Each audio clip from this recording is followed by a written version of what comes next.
RNA processing का ये 8वां lecture है। अभी हम लोग स्प्लाइसोसोमल कॉम्प्लेक्स जो कि ग्रुप 3 इंट्रॉन्स हैं, उनके स्टेप वाइज एक्टिविटी को देखने जा रहे हैं, कैसे पूरा काम होता है। तो इसमें कई डायग्राम्स बनेंगे। आप लोग इसके लिए अपने कलम को निकाल लीजिए, तो आप सब डायग्राम आपको बनाना चाहिए। ग्रुप 3 इंट्रॉन्स, स्प्लाइसोसोमल इंट्रॉन्स के बारे में हम लोग देख रहे हैं। सबसे पहला एक डायग्राम, ठीक है, ये हो गया इंट्रॉन, ये हो गया दोनों तरफ एक्सॉन, हाँ एक्सॉन्स हो गए, ये हो गया 5' एंड, ये हो गया 3' एंड। और ये जो जगह है यहाँ से ऐसे,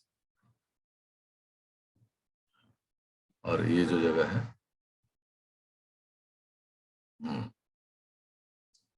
इस जगह को हम लोग बोल रहे हैं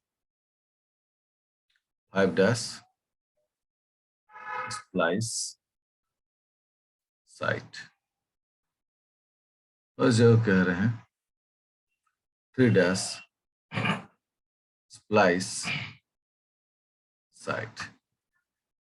ये एक्सॉन हो गया, ये इंट्रॉन हो गया, और ये फिर एक्सॉन हो गया। तो ये एक बेसिक लुक अलाइक कॉन्सेप्ट में हम लोग आ गए। यहाँ पर GU है, यहाँ पर A है, ब्रांच पॉइंट 2' और यहाँ AG है। मिला जुलाकर यह एक कॉम्बिनेशन आपका बन के तैयार है। अब जब काम शुरू होना है तो GU को कौन पहचानेगा? तो GU को पहचानता है U1। अब ज्यादा हम बड़ा नाम नहीं लिखेंगे, अब सिर्फ इसको लिखेंगे U1। U1 GU को पहचानता है, तो U1 आकर यहाँ बाइंड कर गया। ब्रांच पॉइंट को कौन पहचानता है? ब्रांच पॉइंट को पहचानता है BBA। अब सब आर्टिस्ट एक एक करके आएंगे, जो पिछले लेक्चर में बताए थे। और ये जो 3' स्प्लाइस साइट है, इसको कौन पहचानते हैं? यहाँ ऑक्सिलरी प्रोटीन है, इसका नाम देते हैं U2AF, U2 ऑक्सिलरी फैक्टर 6535, ये टाइप है इसका। जगह में नहीं हटा इसलिए बाहर आ गया 5, लेकिन वो वही जगह। खिलाड़ी मैदान में आ चुके। GU जो होता है 5' स्प्लैश साइट का सीक्वेंस, उसको कौन रिकॉग्नाइज करता है? U1। Okay, branch point A 2' को कौन पहचानता है? BB। और ये जो सीक्वेंस है AG एंड सो ऑन, उसको सेंसिटाइज करता है ये U2F। पहला काम हो गया। अब यहां पर नेक्स्ट कलाकार जुड़ता है और उसका नाम है U2। ठीक है, जैसे ही U2 जुड़ेगा BBA बाहर हो जाएगा। दोनों के बीच में अपोजिट रिलेशन है, तू आया मैं गया, मतलब U2 आया BBA निकला, U2 इन आया यह निकला। और इस प्रक्रिया में एनर्जी भी खर्च होता है, इस पर बहुत ध्यान रखना, ठीक है ना। ATP ADP plus inorganic phosphate, यह प्रक्रिया ATP के खर्च में हो रहा है। द स्टेप नंबर 1 जो है, यहां से उसमें एटीपी खर्च होता है। अब आइए हम अगले पेज की ओर बढ़े। और जब हम अगले पेज की ओर बढ़ते हैं तो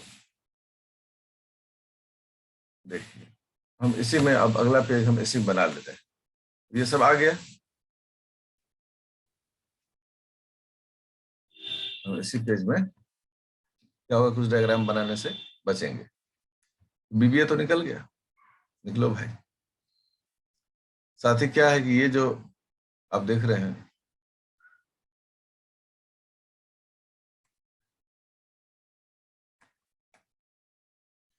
हाँ, वहां जो ए था वो अब कहाँ आ गया, वो अब यहाँ, वो यहाँ लूप में आ गया, यहाँ लूप में आ गया, वो बाहर की ओर आ गया। ये 2 क्यों बाहर में आ गया? क्योंकि यहां से बाइंड कर गया इस पर, कौन, इस पर बाइंड कर गया U2 जो है वो ब्रांच पॉइंट को पहचानता है। तो बीबीए हटा, U2 आया।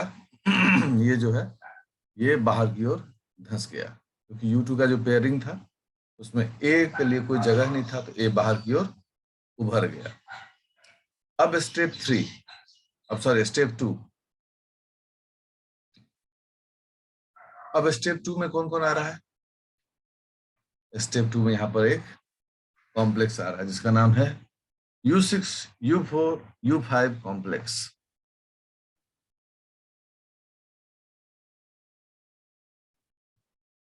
U6 U4 एक साथ आ रहा है, और अब कौन निकल कर बाहर जा रहा है? U2 ऑक्सिलरी फैक्टर 6535 बाहर। चलिए भाई बाहर हो जाइए, आपका काम खत्म हो गया। इस प्रोसेस में भी एटीपी खर्च होता है, मतलब दोनों प्रोसेस जो है एटीपी, क्योंकि ये सब कई बार स्टेटमेंट में प्रश्न आता है, तो ये एटीपी लगा देता है बीच में। अब अगर विद्यार्थी के दिमाग में थोड़ा भी एटीपी के प्रति संशय हो तो उसका विकेट उखड़ जाता है। अब क्या होगा देखो, अब होगा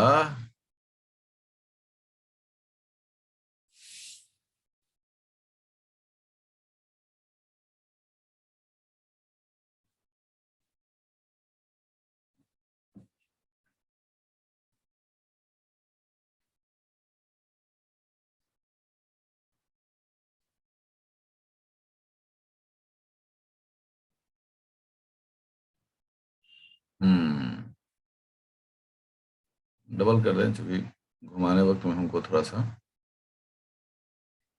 डबल करना ही पड़ेगा। हाँ, और ये हो गया।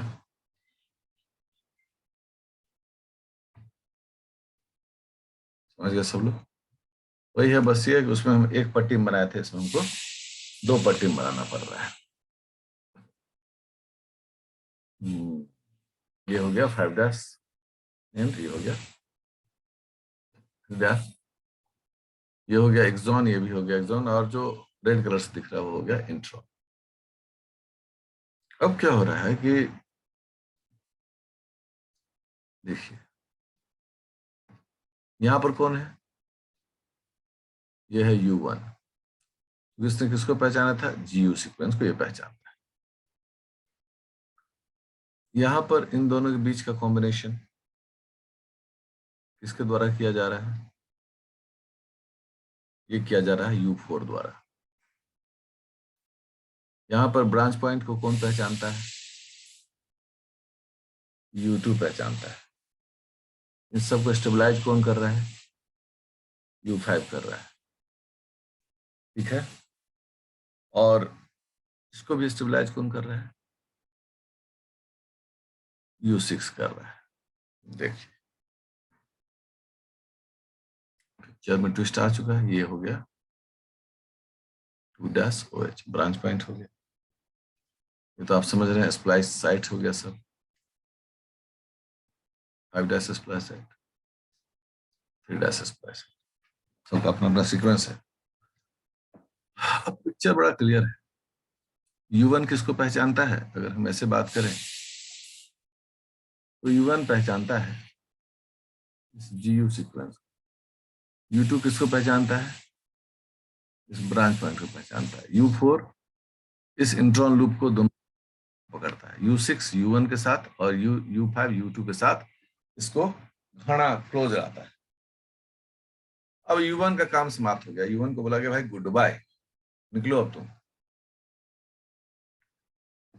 ओके, अब हम लोग आ गए हैं, अब हम लोग मैदान संभालेंगे, तुम जो है भैया अब यहाँ से विदा लो। U1 SNR ने यहाँ से SNRP यहाँ से विदा हो गया। इसके विदा में पैसा खर्च करना पड़ा, मतलब लगातार ये तीसरा स्टेप दिख रहा है आपको, जहां पर ATP खर्च हो रहा है। ये बहुत बारीकी से ATP के स्ट्रक्चर को देखेंगे। U1 बोला भैया गुड बाय, चलो निकलो। अब ये इसी स्टेप में, हम इस डायग्राम में आगे नहीं जाते हैं, इसी डायग्राम में हम इस काम को करते हैं। थर्ड स्टेप में ये काम हो गया। अब इसका रिजल्ट क्या हो गया? ये U1 यहाँ से निकल गया, और अब यहाँ पर किसका राज है? U6 का। ठीक है, ये सब भी हटा दें हम, क्योंकि अब हम अगले स्टेप में जा चुके हैं, थर्ड स्टेप के बाद आगे बढ़ गए। अब ये जो है हमारा स्टेटस तैयार हो गया U1 के लिए। अब यहां से बोला जा रहा है, अब क्या हुआ? अब स्थिति ये हुई कि ये जो है इसने न्यूक्लियोफाइल अटैक किया। हम उतना बड़ा डायग्राम सटा के दिखा नहीं पा रहे हैं, लेकिन आपको ये डायग्राम समझना पड़ेगा। इसने न्यूक्लियोफाइल अटैक किया किस पर? इस पर, और यहां से इसने क्या कर दिया? काट दिया। सीधा next step, that is step number 4। Nucleophile attack हुआ, काट दिया। काटने के बाद अब U4 का काम समाप्त। U4 बाहर हो गए, टाटा मैं भी चला, ये भी बाहर हो गए। इस काम में भी पैसे खर्च हुए, मतलब लगातार ये चौथा स्टेप है जहां पर ATP खर्च हो रहा है।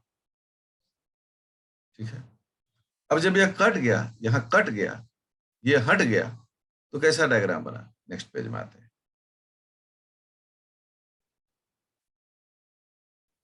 देखिए सब,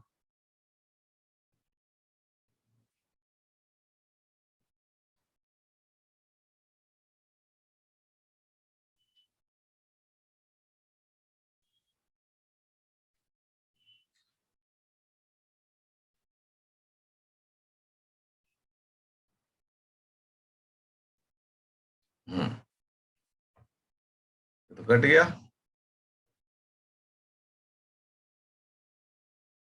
5 डेसिस प्लस डोनर साइट होता है।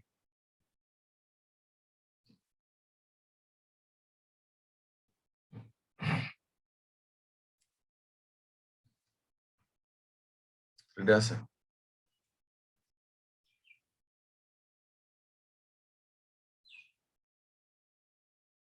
डेसिस प्लस सेट है।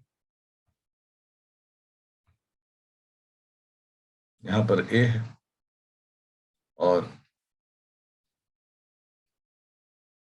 यहाँ पर GU है, पहुंच गया अपना। इसको हम लोग बोलते हैं लेरिएट स्ट्रक्चर। और अभी यहाँ पर कौन कौन सा स्प्लाइसियोसोम है? यहाँ भी पकड़े हुए कौन? U2। U4 निकल गया है, U6 इस जगह पर अभी इसको घेरे हुए, दिस इज कॉल्ड U6, और U5 इस जगह को घेरे। यही तीनों यहाँ पर अब मौजूद है, क्योंकि बाकी सब तो निकल गया। अच्छा, ये जो U6 है, ये अपने में अभी जोड़ कर रखा हो, चूंकि आपको ये दिखेगा डायग्राम तो लगेगा करे ये जो एक्सॉन है इसका क्या हुआ? ये यहाँ पर जुड़ के रहता है, इसके साथ जुड़ के रहता है। U6 को छोड़ता नहीं, अपने साथ चिपका कर रहता है।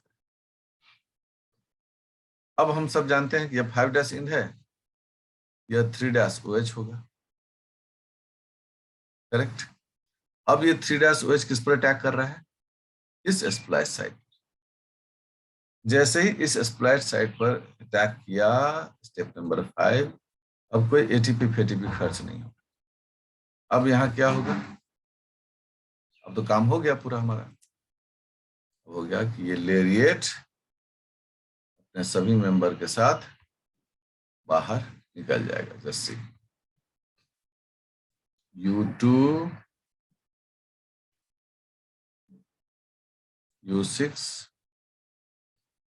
U5, ये इसके साथ ये बाहर। क्या बाहर? कट कर बाहर। ठीक है, बाहर हो गया। और बचा कौन? अब ये भी कोई पूछने की बात है, बचा कौन?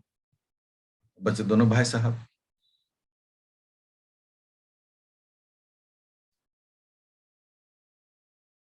दोनों एग्जॉन जो है आपस में जुड़ गया। इस तरह से यह जो पूरा प्रोसेस है, यह पूरा प्रोसेस स्प्लाइसियोसोम के मदद से संपन्न होता है। ठीक है, अगर आप इस प्रकार से चीजों को अरेंज कर लें, U1 क्या है? 5' splice at U6, U2 branch point A 2' U4 make loop in introns to make 5' splice at 3' splice at closer, U5 U4 U2 को नजदीक रखता है, U6 U1 U4 को नजदीक रखता है, BBA initiate and aid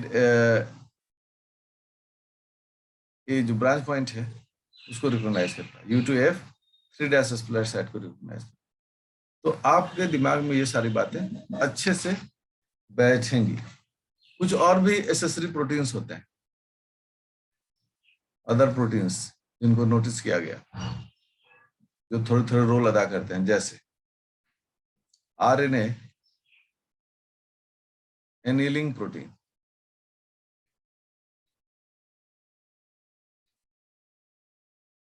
ठीक है ना, ये प्रोटीन फैक्टर, इसको रैफ कहा जाता है, आरएनए एनीलिंग फैक्टर। ये लोड करता है, load SN RNA on pre mRNA.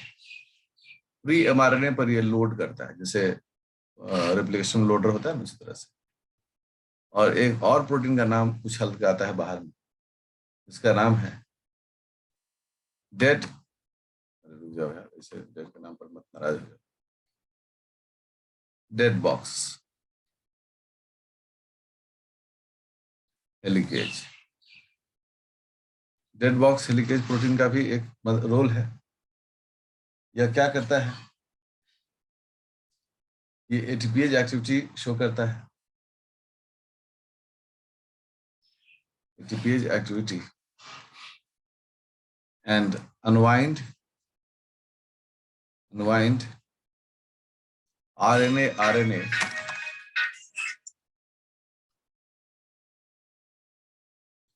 RNA base pairing. RNA base pairing को ये क्या करता है? अनवाइंड करता है। ये आरएनए बेस पेयरिंग किसके किसके बीच में होता है? देखो कहता है आरएनए बेस पेयरिंग।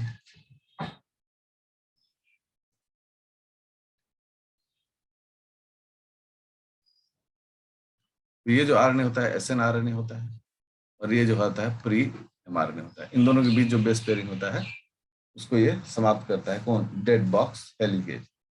इस तरह से ये सारे सपोर्टिंग प्रोटीन्स होते हैं जो इस को मदद करता है काम। ग्रुप 4 अब हमारा है ग्रुप 4 इंट्रॉन्स।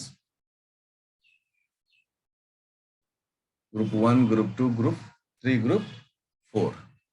ये बड़ा सिंपल है, इसमें कोई बहुत झंझट। इनको क्या चाहिए? They need ATP and endonuclease enzyme. ठीक है ना, ये दो एंजाइम इनको चाहिए। एटीपी किस काम के लिए चाहिए? स्प्लाइसिंग के लिए, काटने के लिए। एटीपी एनर्जी देगा, वहां कटेगा। ठीक है, न्यूक्लियस क्या चाहिए? क्लीव मतलब तोड़ना, and cleave the phosphodiester bond, the phosphodiester bond. ये फॉस्फोडाइस्टर बॉन्ड कहां पर होता है? At both 5' splash site and 3' splash site, दोनों जगह पर काटने के लिए, चूंकि तो बीच में ही होता है ना, वो 5' और 3' तो बीच में होता है। देखिए ये भी तो सीक्वेंस के बीच में है, 5' और 3' भी सीक्वेंस के बीच में है, इसलिए इंडोन्यूक्लियस का ये कॉन्सेप्ट आया कि वहां अगर इंडोन्यूक्लियस आ जाए तो बात बन जाए। ये वहां कट करता है, ठीक है। और जो क्लीव्ड एक्सॉन्स होते हैं, 2 exons are linked together, linked by DNA ligase। एकदम सीधा सपाटा इसमें एंजाइम, तीसरा एंजाइम हो गया डीएनए लाइगेज। तो एटीपी इंडोन्यूक्लियस डीएनए लाइगेज, ये जो है आपको मिलता है, इसमें से ही ग्रुप 4 इंट्रॉन्स का काम हो जाता है।